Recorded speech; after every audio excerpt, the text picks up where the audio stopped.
So, well, everything that I'm going to show right now, this is for, it's not necessarily a homework, it's primarily for exercising, and it's an excellent way to begin a dance practice in general. So if you dedicate 5 to 10 minutes on doing any of the things that I will show right now, you can usually have far more productive practice than just going into, the dance itself, because this way you're working on a proper foundation. So start with a very slow rumba walk, and it does not have to be overly exaggerated.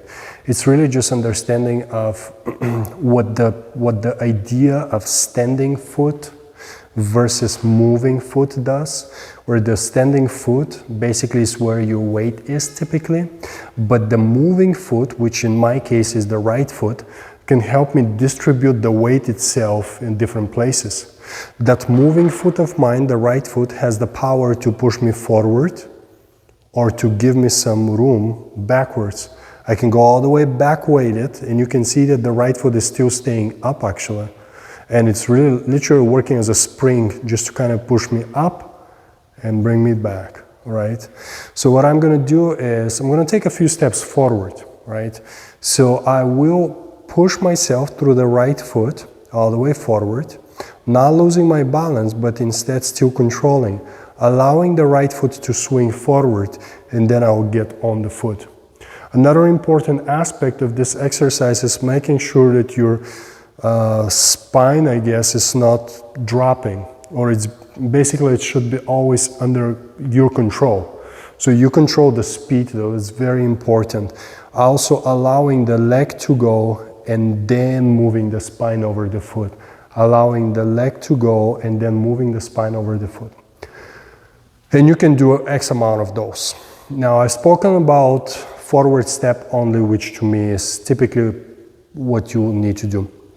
The next thing that you're going to have to improve, I guess, is actually opening the arms.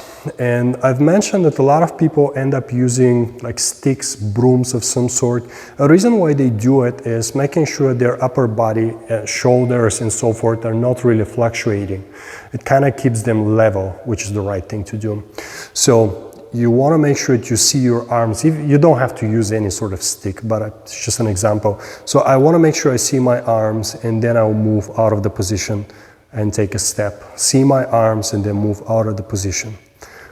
The next thing, if that starts feeling more comfortable, is to have an awareness what the hip flexor itself does.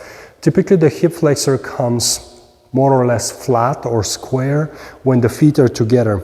The rest of the time, hip flexor actually has a certain amount of rotation, one way or the other. So if I take a step with the left foot, I'll take a step, and you can see how the right side of mine stays pushed back. And then I'll close my feet, and then the left side of mine goes back, right? Next thing, if all this feels correctly, I don't want to forget, so please be careful with your eye level. A common mistake while working on feet is to look at our feet. Obviously, the upper body needs to stay elevated. It's a good way of thinking when we breathe in, breathe out. That's actually a pure technique that all sports players use across the board, no matter American football, soccer, volleyball, or dancing. The better the dancer is, the more knowledge when to breathe in, breathe out, right, occurs. So what I would do is I'll have a proper pickup with a breathe in, and then I'll exhale, breathe out. I don't have to do it as obvious, but while you're self-improving, it's perhaps a good idea to do it.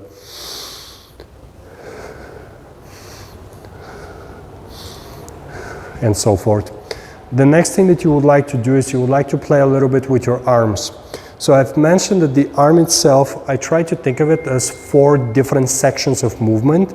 So I have the I have the shoulder on the right side, I have the elbow area, I have the wrist, and I do have the fingers, and they all can move separately.